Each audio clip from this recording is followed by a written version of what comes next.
Hello বন্ধুরা, welcome back to my channel Shiny's blog. তোমরা সবাই কেমন আছো? আশা করছি সবাই ভালো আছো আর আমিও ভালো আছি। তো আজও রেডি হয়ে বেরিয়ে পড়েছি বোনের সাথে। রাত্রে হচ্ছে বড় মামার বাড়ি আইবুড়ো ভাতের নেমন্তন্ন। তো এই চলে এসেছি, এখানে এসে একটু বসেছিলাম, তারপরে মা এসছে। তারপরে এখানে দেখো বড় মামি প্রথমে আশীর্বাদ করে নিল আর আমি একটু ছবি টবি তুললাম। তারপরে মামি একটা সুন্দর গিফট দিয়েছে। তারপরে বড়দি ভাই আশীর্বাদ করে নিল, তারপরে ছোটদি ভাই, এটা হচ্ছে মামির দিদি মানে মাসি, এবং লাস্টে মামা। তো সবার আশীর্বাদ নিয়ে আমার দিনটা খুবই ভালো কাটলো, আর মায়ের আশীর্বাদ তো অবশ্যই লাগবে। তারপরে এখানে দেখো মামি খেতে দিয়ে দিয়েছে, অনেক কিছু রান্না করেছিল।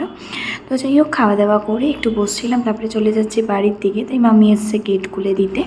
তো চলো বাড়ির দিকে যাওয়া যাক। এখন বাজে রাত 12:30 আর আমরা নেমন্তন্ন খেয়ে ফিরছি। এই তো তোমাকে দেখা যাচ্ছে, এখন আমরা হচ্ছে নেমন্তন্ন খেয়ে ফিরছি। তো চলো বাড়ির দিকে যাওয়া যাক।